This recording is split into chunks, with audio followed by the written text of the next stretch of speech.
Hey there, everybody. This is Earth Particle, aka Patrick, and today I got the camera set up. I gotta clean this thing up. I have all kinds of swarf, that's the term for it, all kinds of swarf on here. Anyway, so this is going to be probably a mostly unedited. I say that now, I'll probably end up editing a bunch of video, but I wanted to talk about the Wicked Edge briefly. I'll do a full sharpening video on this at some point. Probably a pretty long video I'll do eventually, but I wanted to talk about this because in the knife world, the Wicked Edge is a little bit of a strange duck. In my experience, from what I've seen so far, it's a little bit of a strange duck. It is. I'm gonna turn the camera to get it a little bit more in focus. By the way, check out all the stones over there. We'll talk about that later. All the strops and stones. Anyway, so here, this is the Wicked Edge Go, just to kind of give you an introduction in case you don't know. This is a now discontinued model. They've come out since with the Obsidian, the Wicked Edge Obsidian. In fact, by the way, if the sound is better, I'm hoping that last video I did, the minced words I called it, I did not have a sound solution. I just got a lav mic, so the sound should be way better even if I walk away from the camera. So I'm hoping that I'll have better sound quality moving forward here. So, yeah, so this is the Wicked Edge Go. I have modified it a little bit. I guess you'd call them semi-permanent mods. So we'll start here. So we'll give a brief overview. So the Wicked Edge Go was the budget-friendly version of the Wicked Edge sharpening system, right? Which in this sharpening system, you mount your blade facing straight up. And of course, I always keep a towel on hand to wipe things off. And also, if I have to walk away, I will throw that towel over, I'll fold it over a couple times and throw it over here just to prevent any kind of possible accidents. That's a safety concern. But anyway, so I've modified this one. So yeah, this one is now discontinued. They came out with the Obsidian, which is like $650 or something. I got the Pro Plus pack or whatever you call it. That came with the carrying case. And instead of just the 200, 600 stones, this one came with the 200, 600, I think it was 800 and 1,000, and then some two of the leather strops. I think that's losing my mind here. I think it might have only. I think maybe it didn't come with strops. I think it might just be the stones. Anyway, those stones are over in my closet behind me. So I still have a bunch of Wicked Edge stones. I started using these instead, though. These are like these inexpensive ones you can get on like AliExpress, and I'll talk about that more later too. I have many of those. In fact, I just got some wider. I think these are 3/4 inch maybe, or no, inch. I don't know what the thickness is. It's like 1.25 inch maybe, something like that width on this, on those. Yeah, these are like 3/4 inch, I think, thick, about 6 inches long. Anyway, okay, so the Wicked Edge, the Pro Pack version I bought was like right around 500, which is about what you would pay if you bought the base version of this and then just bought the 800,000 stones separately. It comes out to about the same price. So, and then after that, I went on and bought some even higher grit stones for the Wicked Edge, which I've also modified those. Here, we'll walk over to my closet. Here. All right, so this is my Wicked Edge box and some other stuff box. It's like some worn out stones I keep in here. Here's a pretty worn out 1,500 grit, like AliExpress stone. You can see where it's kind of smooth. I probably used it too hard. I probably pushed too hard on it. But with stones like this, these are like $2. Seriously. And they're not the straightest. So if you want a true mirror, then I don't think these are the way to go. You want something that's more precision, where these are like actually flat. Because I notice if I run the progression on all the Wicked Edge stones to get a mirror, I get a true mirror. If I run the progression, an equivalent progression on these stones, because of the fluctuations, they're not perfectly flat. If you put like a square up against this, you're going to have undulations. So you end up with a little bit foggier of a mirror edge. You can still get a mirror. You can still get a good mirror, but it's generally not going to be a perfect mirror. It's definitely good enough. It's super sharp, but it's not as pretty as what you'll get with these. Now, the other modification I make, if you look at my Wicked Edge stones, I have shaved down, and actually I whittled. This is like 3 years ago. 4 years ago. I've had this since I basically started the knife hobby. 4 years ago, yesterday, my anniversary. Yes, I know my anniversary. I'm weird.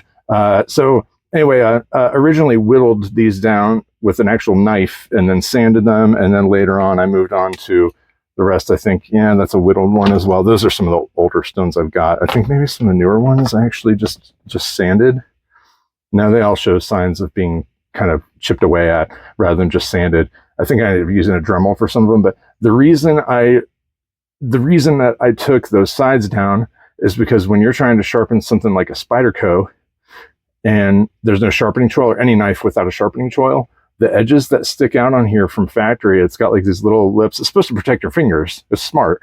But it prevents you from getting the stone all the way up against the heel of the blade where you need to get. So, I kind of sacrificed some potential safety by taking those sides down on all of these, every single one.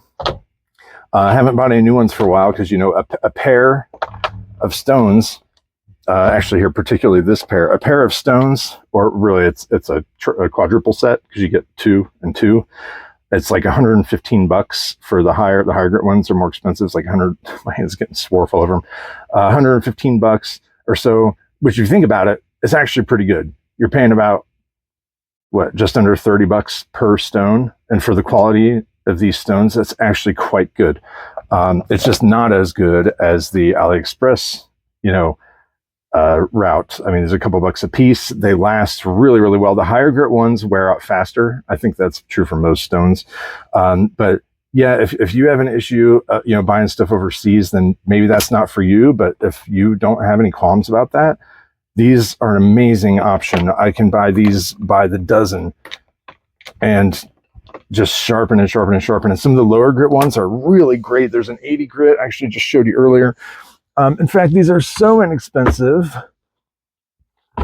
I've got all the ones over there, which I didn't even show you all of them. Then I got the Wicked Edge and the ones that are kind of worn out. And then I'm kind of obsessed with labeling things. Like I try to keep things organized. And then I have a backup set. Oh, that's some lapping film that I use double-sided tape to kind of experiment on an old stone. So I go through and I just, I label them all, and I've got them in here. They're in tiers in here, so you can pick up one section, and I've got a lot. I have a lot of stones, and they're so inexpensive. So anyway, if you go on AliExpress and look up the ones that I get are they're called SyTools, SyTools, SyTools. I would imagine most of the other brands are probably good too, and they're probably just rebranded from the same factory, most of them. I'm not sure about that, but let's get back in the mount. Anyway, so that is a little bit of an overview of, I guess, I kind of mixed them together. I wanted to do the Wicked Edge first and then talk about the aftermarket stones and aftermarket holders, but I mean, I guess I might as well just throw it all together. You guys can follow. You're smart, right? Okay, modifications to my particular Wicked Edge. I have added I've added magnets, is what I'm trying to say, neodymium magnets that are have double-sided adhesive, that really kind of thick, foamy, ticky-tack adhesive, like the 3M stuff. It came with these. I ordered these off Amazon. They're just like these little, I don't even know how long they are, maybe like 2-inch long by 1/4 inch wide. So anyway, double-sided tape, magnets, and then what I did, I didn't used to do this, but I started putting tape on here because the swarf that gets stuck, if you peel the tape off, then you can just throw the swarf away that way without having to wipe it off or use tape and as you go. So that was kind of a newer tactic that I started using, and I haven't really tested it yet. It really is covered, so it'd probably be a good idea to replace that and get a new one on. Then over on the other side, let me look at the camera, pick up the tripod here. Over on the other side, you have the same thing. Here's the key. This is the depth key. I don't really use this much. It depends. I do use it, but I taped a magnet onto the bottom of that, and then I have another magnet here, and actually there's a couple underneath that as well. But there's 2 magnets there, then one holding that down, and then this little guy holds that guy down, so you don't run off on me, and that works great. And then here's the clamp that comes with the system, the Allen key that comes with it, which is really quite nice Allen key. The jaws on this, I should set the camera, this is the tripod down. That's probably loud. Here, that's so funny. That might be better. Anyway, so there we go. That is kind of the modifications that I've made to the Wicked Edge. I meant to mention is when you're on the other side, there's magnets here to also cover with tape exactly like this, and that is what's keeping this in place. So when I finished using the key, then I can just go boop and just set it down and pick it up whenever I want. So I feel like they're good modifications. I would like to get a Wicked Edge Obsidian at some point.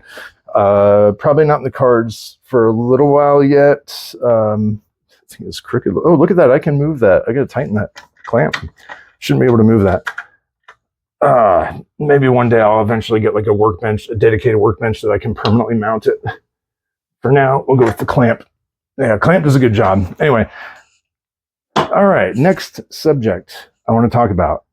We'll go back to those AliExpress type stones later. But I also want to mention this. If you have a Wicked Edge, Gritomatic.com, not sponsored. I mean, of course, not sponsored. I don't have nearly enough subscribers for that kind of stuff. But Gritomatic, Gritomatic. Gritomatic.com has stone holders. They have them for the KME. I think they have them for the Work Sharp Precision Adjust. They have them for the Wicked Edge. I actually have a couple sets. I bought these two first, and I don't know about y'all, but sometimes if I find something I really like, I'll buy another set, especially if it's like a small maker, like smaller company like Gritomatic. I'll buy extras in case they ever get discontinued. So I did buy an extra set of these. And you can probably see right off the bat that I added magnets to the back. The other set, I only did one of these. You only really need one. For this set, I did two. And the purpose of these is for storage, for one. They will repel if I try to do the, well, maybe not. No, they'll go this way. They're just a little offset because the way the polarity works on these. I've got labeled right and left because apparently I don't know my left from my right. And then the other thing is I did add fluorinated grease to the threads on these holders, which you can see, but I just add just a little bit of fluorinated grease just to give them a little bit more, kind of more travel. These work perfectly with this type of stone. It was like it's made for this type of stone. So here's the 80 grit I was talking about. This is by the way, this is a well-used 80 grit stone. I mean, really well used. And that still has a lot of diamonds sticking to it. This is one of the cheapest ones you can get. The higher grit tend to be cheaper. This one, I'm not even kidding. This one's like $1.20 for one of these. So if you get two for a couple bucks, you can go online. You can spend $40 and get like dozens of stones. It's nuts. It's nuts. And like I said, they're not the most straight. So if you care about pretty, maybe not the choice for you. But if you care about sharp, this is amazing. Anyway, so anyway, you slide your stone. I was messing around with the travel on that, so I may have to adjust it again. Here we go. So you slide that in here, and then let's take that off. Now, key to this for these Gritomatics, obviously you just want to have it nice and centered. Then when you tighten this down on these, one thing I've learned on these, you don't want to tighten down too far.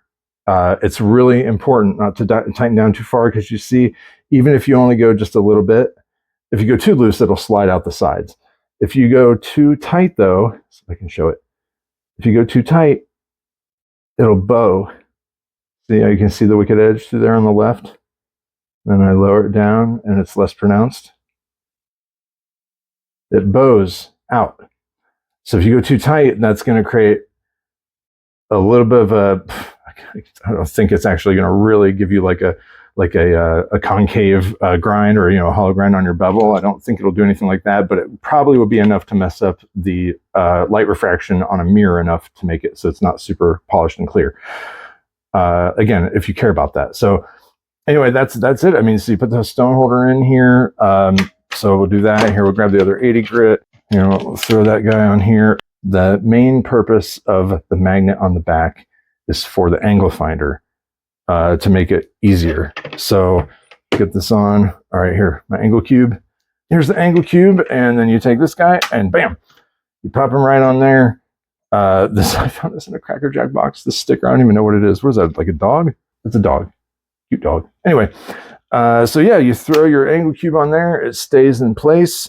You make your adjustment right here. This moves forward and back that way. Of course, the Wicked Edge, but the true kind of claim to fame on the Wicked Edge is the alternating strokes that you can perform. That's incredible. I think it's super valuable, and it's one of the things that you don't see, at least I've looked online, and there are some videos on the Wicked Edge. I seem to mostly be finding reviews, and then there's a guy, I think his name's Tom Meyer. He had the most amazing video on how to clamp things properly in this type of clamp, and in reference to the Wicked Edge and like those wood clamps that you can get. That video was transformative for me for understanding how to clamp a knife, especially one here that doesn't have the cam and that won't kind of hold your hand. Like, you have to get it right. Okay, all right, going back. So alternating strokes on the Wicked Edge. You know, with KME and the other types of systems, you're just working on one side, then you flip and you do the other. Now, for low grits, and when you're trying to build up a burr on the edge of a knife, that's good, right? You want to hit one side until you get the burr all the way down the side, then flip it and do the other side. Now, with the Wicked Edge, you want to do the same thing on your lower grits. That part doesn't change. The sharpening itself, all the principles of sharpening don't change just because you're using alternating strokes, or that you can. So with the lower grits, for me, generally, if I'm reprofiling and I'm trying to get a burr built up, I will usually start with the 80 grit. You have to be a little careful because you can get pretty big gouges out of the blade. So you really want to let the stone do the work on the lower grits. It's super loud too. It's funny. But yeah, so, but once I get up to about, when I go from like 400 to 600, I have 500 stones. I just don't really use them. I feel like it's pretty small increment to go 4, 5, 6. I usually just go 4, 6. I find that's about the transition going to about 600, where I'm trying to kind of minimize that burr a little bit at that point. And that's where some of the alternating strokes really start to come into play. Even on the lower grits, not 80, but like maybe when you're on like, maybe more like 400. Yeah, probably around more like 400, you can do some alternating passes. Mostly it's really just about keeping that consistent burr. I do like to try to kind of think about burr minimization as I'm getting a little higher up though. Generally, I finish off with ceramic to really make sure the burr is truly gone at the end. And then I'll strop, and I usually will strop, and depending on how shiny I want the edge, I'll strop anywhere from 4 stages to, I don't know, 12 stages, you know, because I have a lot of compound. That's another thing you can get really cheap on AliExpress is I have really high quality diamond compound. And I know that it's high quality because I've used it. I've tested it myself. It gives me really good results. I mean, it's basically almost pennies on the dollar compared to buying like the 2 syringes that you get in the Wicked Edge, where you get a gram of each grit. Like you buy like the 14/10 micron, you get like a gram of 14 and a gram of 10. Well, I found online, by the way, I remember you can hear me now while I'm walking away because I got this new lapel mic. On AliExpress, y'all, you can get, I bought these syringes and filled them myself, by the way. It's ridiculous. I used a heat gun and turned this stuff basically into liquid and then pulled it up in the syringes. And anyway, it's the whole thing. I labeled them all. But if you look at this, how many cc's of 1 micron diamond paste is that? It's somewhere in the neighborhood of, what is that, like 7.5 or 8? If you take the air pocket, I don't know, it's like 6 grams, maybe more. I don't know, it's a lot. I buy them in 5-gram tubes for, you know, a couple bucks a piece. 5 grams, if you buy it from Wicked Edge, you're going to pay $60 or whatever. And it is good paste, don't get me wrong. The Wicked Edge stuff is great. There's other good diamond paste out there, but this stuff is real cheap and it's good. It works great. So anyway, there's the one. I've got more than this as well. So I've got 10 micron, 7 micron, 5, 3.5, 2.5, 2, 1.5. I don't know that they had anything smaller. Maybe they did. I might have to get like a 0.1 micron at some point. But if you're getting like lower than a 0.5 micron, are you really doing anything to your knife that's not going to immediately be taken away after the first few things you cut? I mean, it's, trust me, I'm a total hypocrite in saying those words. Total hypocrite. I totally do that. I just happen to recognize that it's, I guess, irrational. Anyway, so that's kind of funny. Whoopsie. Oh, wow, really? Oh, I need to lock that here. Don't be a dumb. There you go. That's how you film things. I didn't go to film school, so you can't blame me for that. Smooth this up. By the way, here's a better look at the magnet situation. Same thing, I covered it with tape just to kind of help the make it easier to clean was the idea, although I have not pulled this tape off yet since I did that. So I figure you got to be careful because as you're pulling the tape off, the swarf probably loses some of its magnetism and will fall onto here, which I have to vacuum. I just take like a vacuum attachment, and there's so much swarf in here and stuff. In fact, there's one spot, it's where this screw is. How much stuff is in there? I got to clean that out. That's to remove the clamp. Anyway, I find that kind of funny. Anyway, so yeah, I really got to clean that out. Vacuuming works. You know, the wet paper towel will help grab some of that stuff up. So that stuff works out fine. So yeah, there's the wicked edge. We'll move over real quick. I am going to move this one more time.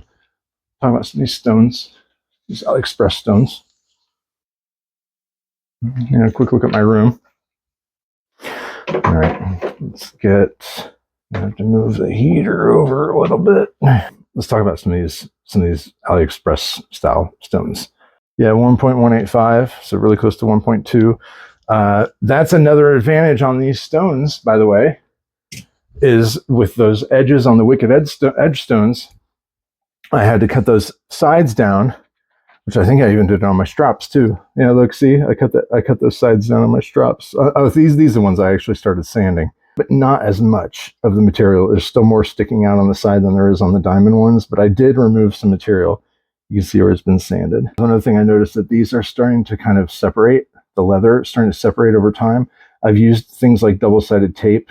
You know, peel this up, stick some double-sided tape under there, but they still seem to want to peel away. It doesn't seem to affect things too badly when you're strapping with them, because any part of this that comes in contact with the blade is going to get pushed back down into its nested spot anyway.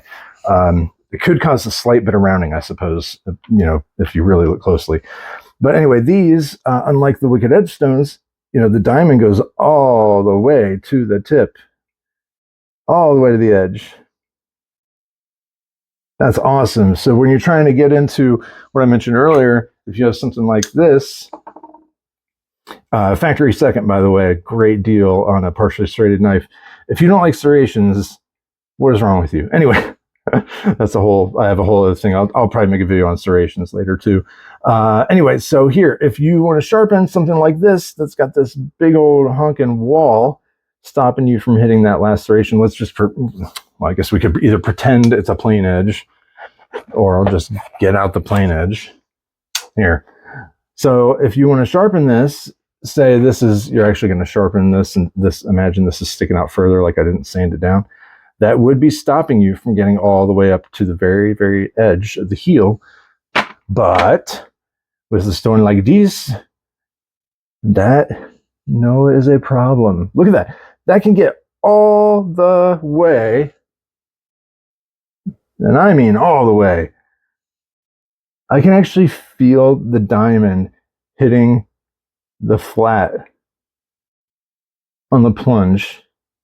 Yeah, that is a stone that's going to get you all the way up on. In fact, so much so you might have to be careful a little bit on how you tape everything off and stuff, because you could grind away some of this area.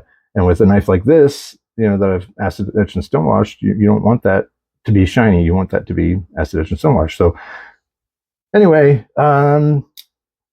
these are great. This is 150 grit. I think that was the lowest I got.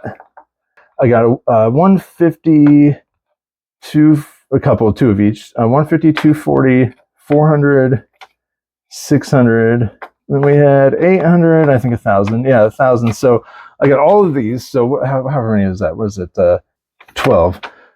I got all of these for $43. Like, it's insanity. And then the diamond paste, you know, you get all that, like, it's like a 5-gram tube for like, I think a couple bucks. So I got all that diamond paste over there for like $40. So it's like, hey, would you like a lifetime supply, like maybe even a couple lifetime supplies of diamond compound for like you pay $40 one time and you have it forever. Anyway, the easiest way to do it, we did tell you how to get to it, is really just go to AliExpress and buy it yourself. It's so dirt cheap. If you just go on AliExpress and just look up diamond paste, yeah, you'll get a ton of results. Some are better deals than others. They're all crazy cheap compared to what you buy like in the US. But you do want to look a little bit, just try to find, you'll find one, one seller selling them for $275, but another might have them for $223, or, that kind of stuff. So if that matters to you, you might want to bargain hunt. And really more important even than that is checking the seller's feedback and reputation. You want to make sure you're buying from somebody who's, sold those items before if possible, things like that. There's a couple more. I have two different grits of ceramic. Of course, I buy two of everything. This is 5,000. This is 6,000 here. They have an 8,000 and a 10,000. I didn't buy them because I feel like this is already kind of overkill. I've noticed with these, I think the same thing that's going on with the diamond stones with this slight, like subtle undulations, I think might be happening with the ceramic as well. I don't know. It feels smooth going across the blade, but there's such minute, differences in height and stuff that you're not really gonna be able to tell. I don't think this type seems. I don't know, man. It's ceramic. I don't know ceramic dishes. If you guys know, let me know. Just can ceramic dish out like a normal stone can? I feel like it's hard enough that it wouldn't, but I don't know. Anyway, so these do a phenomenal job. And again, what did I say it was 5,000? Yeah, phenomenal job, especially for the price. Again, these are like maybe a little more expensive, maybe like $3 a piece or something, like very cheap. Now the Wicked Edge, going back to Wicked Edge here, these are balsa leather for these pair. They're all strops here. You can get these with the gram of two different types of compounds, so 2 grams total. You can get these for like $50 ish, but for $50 you can buy all that compound I just showed you, or you buy all these stones here. So it's something to think about. But of course, with this, you're getting, I'm pretty sure all this stuff's made in the US. You're getting all US made. You're getting really good quality. Like everything is so well done and put together. They're not able to get profit by volumes. That makes it more expensive. All the stuff people usually talk about. But I will say, as good as these strops are, which we'll talk about these next, these are kind of like those, I think of these as like nappy strops, the ones with like the little tufts coming off, and then these are like the smooth, like kind of, well, maybe not this one, but the leather is more of like a smooth, shiny kind of leather, you know what I mean? So these are the more nappy type strops, and you can see where the cross sections of support are under it, where the plastic is. I wondered about that when I first started using them. Like, what is this accordion? Looks like a boxing glove should be attached to the end. Boing! But yeah, that's just the skeleton of what's holding this, and these are super useful. So here's the 5 micron paste. These are all the same strop, but just with different paste on them after I got them here. This is the 1.5. I think I went out of order a little bit here, and then here's the 2.5. Here's the 1.5 looks like. They're all, a lot of them are the same kind of color. They vary a little bit. The 3.5 is the biggest difference. This is Wicked Edge 3.5 diamond paste on here right now. Although I think, if I remember right, the diamond paste I got from AliExpress is also green like this, which makes me wonder, where does Wicked Edge get their paste? I don't know. Maybe it's made in the US. I'm not sure. The 3.5, for whatever reason, really colors things in when you put it on leather. It really colors it in more than the others. So anyway, these are really good strops. They work great. They fit just the same into the stone holders as anything else. They really work well. I do have to say, though, after using the Wicked Edge and these a lot, but oh, by the way, this is 7 micron. This is a little bit different. This is like a thicker material, which kind of sucks because when I'm doing it in here, that means I need to adjust the angle between this strop and the others, which brings me to another point, and that is checking the angle when you're sharpening using this system. Every time you change the stones, you got to check the angle. It's important. With the Wicked Edge, you can take the stones off. The whole thing comes off. You put the new stone on, and you just continue. You only check your angle once at the beginning when you're setting up.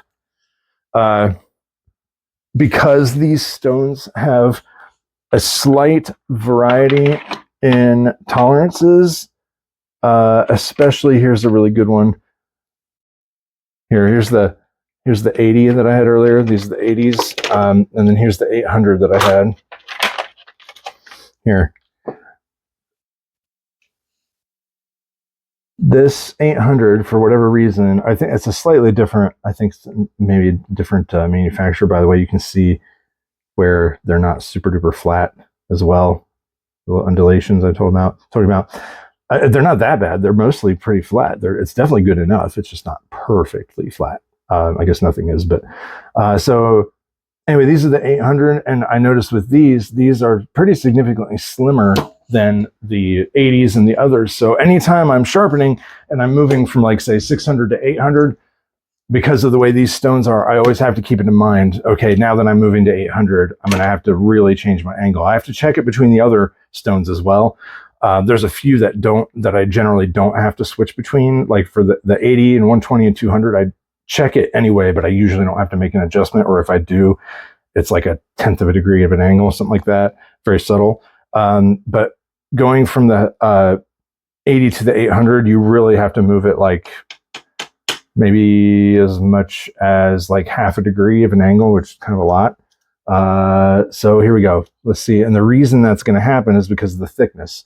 So we got 356.356 inches, but then look, 0.332, which is not that different. But when you put one on here and you're using this, so if I'm sharpening with this in here, right, this makes this a certain width. This makes this a certain width as you're sharpening. Well, if you put something on here now, if you switch this out and you don't check your angle, and you put a stone that's thinner, well, now this isn't, when it hits the knife, when it's thicker, I'll do it in an exaggerated way, but when it hits the knife, if you have a thicker material, it's going to hit the knife at a shallower angle because more material is pushing it back. So less material, it leans more forward. So if you have a thicker stone, you need to adjust for that, because the thicker stone is pushing your angle out as it sits on the blade more than it should, which means you need to, right? So you need to make it steeper, which means you need to pull this bottom part back so this leans more forward to make that adjustment. If you use your angle cube between every stone change, so like I'll give you an example of like what that would look like for me, and it's not that bad. I think it's worth it for the amount that you pay for these stones and how good they are and how long they last for the price. To me, it's worth the trouble of checking the angle between stones. What it would look like is, right, so say I'm sharpening, I should take this off here, but say I'm sharpening, pretend we have stones in here, right? Then it's time to switch stones, right? So here's what I would do. I set that down, I take this off, I pull the stone out, and take this off, I pull the stone out, we get the other ones on, we put them in, right? Then the very first thing I do, well, here, first thing you do is turn it on. Slap that on here, compare to what my angle was before, make a little adjustment if you need to. You have to, this thing, once it gets kind of gritted up under here with diamond dust, it doesn't slide very easily, which actually is a good thing, I think, because you don't want it just whoosh, sliding out from under you, then you lose your spot. So the fact that it gets a little gritty in there, I do need to clean it, but it kind of helps you move it in very, very small increments. And then once you have that, right, switch over here. And remember, a lot of the time when you're switching between stones, at least for the ones I have, you don't really need to do this. Like, it's more checking it and less having to change it, which helps it go faster. So, right, then we do this side. So if I was going to do it in real time, I suppose the best way to do it would be to actually do it. Here, let's see. We'll try here we go. So let's say I've got this. By the way, if you don't zero out your angle cube to the 90 degree, then you're going to have to do a little bit of math. When I put this on here, because I don't want to zero that out every time and try to worry about whether I really truly got it to 90 or not, then I usually will put it on here, and then a 20 degree angle says 70 on here. A 19 degree angle says 71, right? A 21 degree angle would say 69. That's the sex number. Anyway, there's that. So you can, sit on a surface if you have it like, oh, actually, that's so funny. It was like actually exactly 90 for a second there. I'm so used to it now that I'm used to working in like 68 to 72 range, to get my actual angle. So it can be a little mind bending sometimes when you're trying to add and subtract and stuff, but a lot of times I'll keep scrap paper around and just use my marker and just write down what they need to be at. So I remember switching stones, like what was this number supposed to say? What was this number supposed to say? That brings up a whole other point is getting your blade perpendicular to the base of the unit. I don't think I've heard anybody really discuss that in depth. Clay from Wicked Edge, talks about mounting the knife properly, and they talk about using the depth depth key and all that stuff, and try to get it straight up and down. But I just feel like when you're talking about like distal tapers, you're talking about full flat grinds and distal tapers and things like that, and especially knives. I swear I don't have ADHD as far as I know. I don't. But a knife like this, one of my all-time favorites. This is Benchmade 940. A little bit of a customized version I put together here with an S30V blade. So this guy, when you try to clamp this knife, there's plenty of other knives like this. It's like the spot you need to clamp it has a swedge, right? And that makes it real tough to get it into when you don't have a cam lock and it's just two straight sides, two 90-degree sides. That makes it tough. So my answer to that usually is to put something squishy on either side. I usually use that foamy double-sided tape, not the stuff that sticks these on here, but it's a little bit less aggressive. Big old roll I have, looks like a big steering wheel. Anyway, I use that on either side of the blade to protect it and to help keep it from sliding. So it's actually sticking with tape on both sides. I mean, it's actually stuck to each side. And then when I take it off, instead of lifting it out, I actually have to unscrew this and yank it off the side. It does help to keep the knife straight. It does help to keep the knife perpendicular to this, which is so important. When I do a full sharpening video, I will talk about that at length. I just feel like it's so important and you don't really seem to hear about it. Man, I hope the sound is better in this video. I really do. I think it will be. I haven't walked away from the camera as much in this one, but okay, let's do our adjustment here in real time. All right, so we're just going to use this as reference. So right now it's just 68.8. You know what? I got to move the camera back over to the other side so you can actually see this. Here, we'll go to 70 because that's what I use most often. Lately here I've been using 70.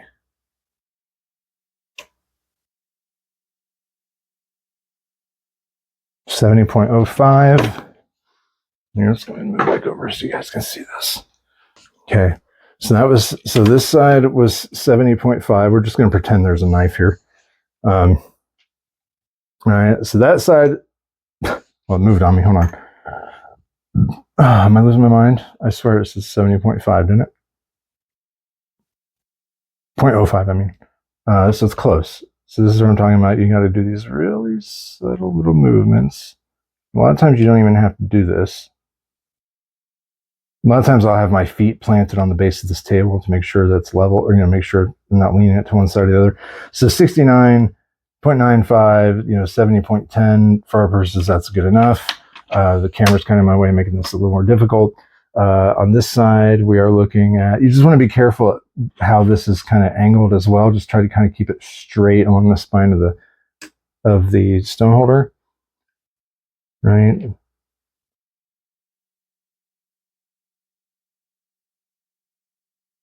So this is kind of a pain in the butt behind the camera. Yeah, usually it does not take this long. 70.05. So anyway, so say I had those set up and now these stones are set, but then I want to change to new stone. All right, so in this case, let's move to one that I'm pretty sure is thinner, a lot thinner than those strops, and that's going back to the 800, because the 800 is like noticeably slimmer when you're measuring. Not really so much by feel, but just you'll know when you're measuring that it's slimmer.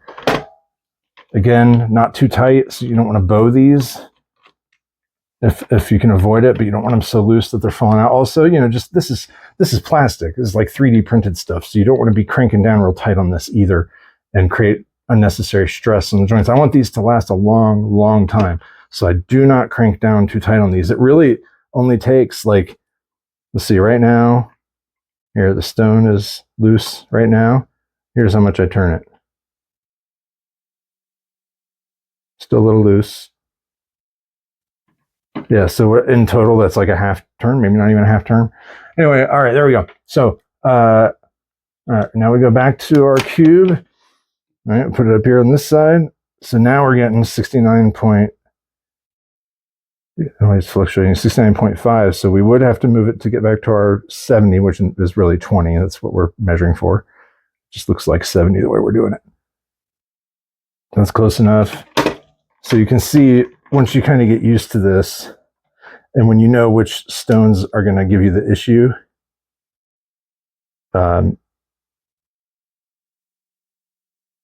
yeah, it's not so bad. So, I mean, it does take a little extra time. You have to account for a little extra time in your sharpening to adjust that if you need to. That is hardly a big deal. Whoops, sorry about the camera. That's hardly a big deal. In my opinion, I bet you through the entire sharpening process, if I'm going full progression, if I'm taking 80 all the way up to 3000, and then if I'm doing ceramic and stropping and all that stuff, you don't really need to check as much with the stropping, I find. If you're going from like, this to this, then yes. But I would say in total for an entire really long progression, trying to get a true mirror or as close to one as possible, it adds in total probably 5 extra minutes, I bet. Maybe not even that.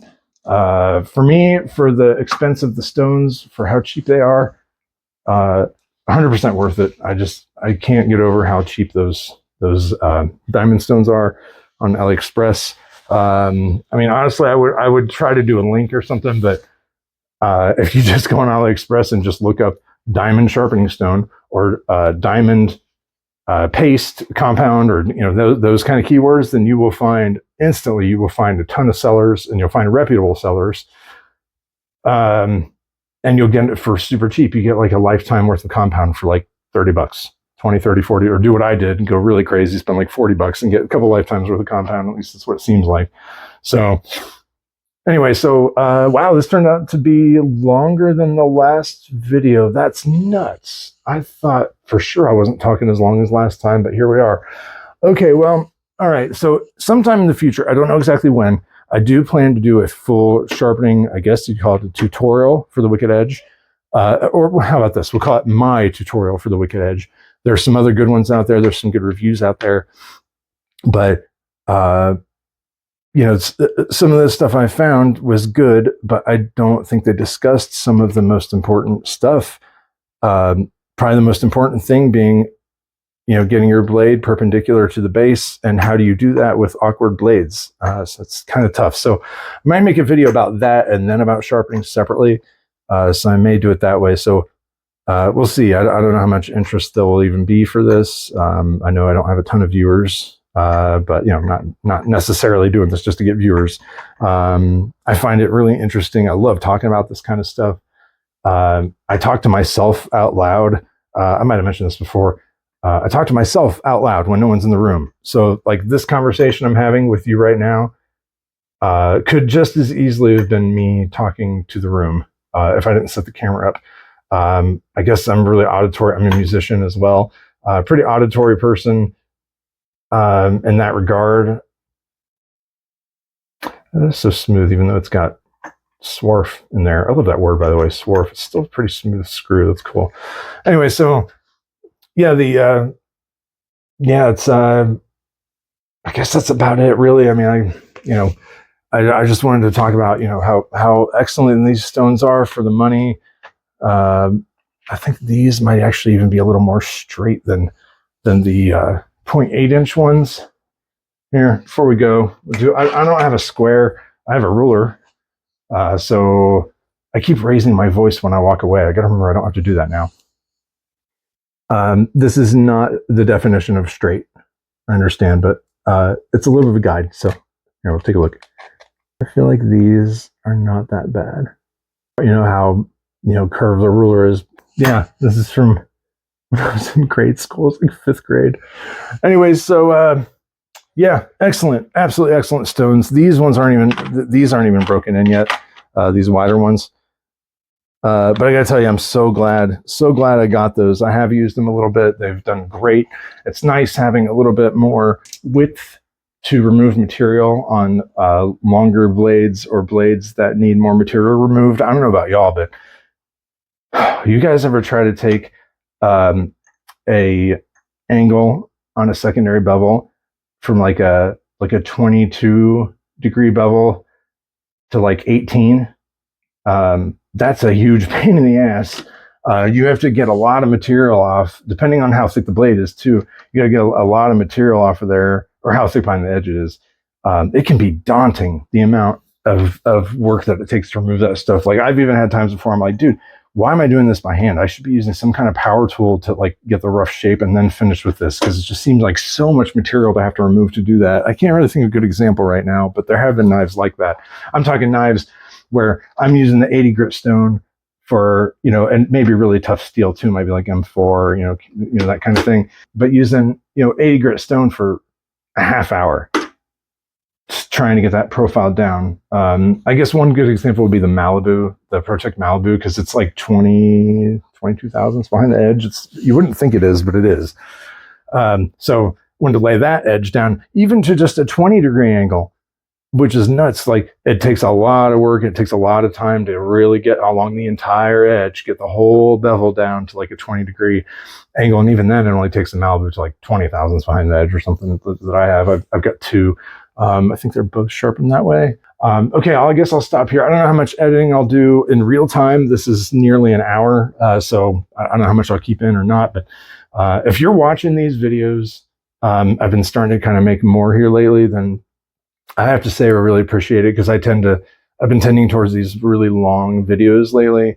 I don't know how much interest there is. Like I said, I'm doing this, I guess, mostly for me, because I love talking about this stuff. So I might as well just film it and get out there in case there's something useful for somebody else. But, if it turns out anybody's into this, then that's great too. So thank you. If you're watching this part of the video, I could only assume you stuck through the whole thing. So I really appreciate you doing that. That's so awesome, that you would have any kind of care about just some random dude like me has to say. So, all right.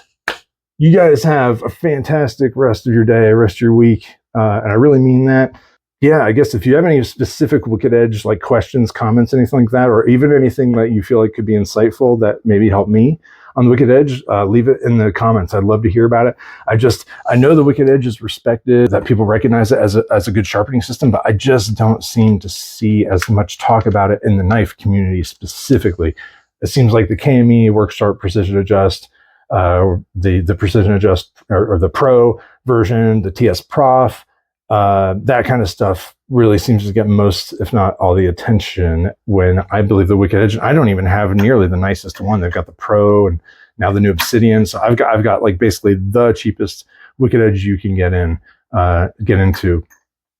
And I love it. I've had it for this fall, be 4 years. Definitely shows its age. I had to have here I am on another tangent. I had to have the clamp replaced once because I was tightening way too hard, and I actually ended up peeling back the one edge a little bit. So I ended up having to toss that. And at the time, they sold replacements. So for like $40, I got a replacement clamp. But they've since discontinued this, so I don't think you can get replacement parts for this anymore. So I always have to be really careful. In my sharpening video, I'll talk about that, how to clamp awkward blades and stuff. And I feel like adhesive, like that foamy double-sided tape, is really important, because you shouldn't have to be cranking this so hard down that it bends the steel. Obviously, I was doing something way wrong. This is when I first got it. Since then, those jaws lasted like 6 months. These have lasted 3.5 years. So I think I figured it out. Probably that Tom Meyer video is probably what helped me the most. So anyway, all right, cool. I really am going to end it now. So you guys have a fantastic day. Like I said, I really hope you do. And I'll see you in the next one. All right, cool. Bye.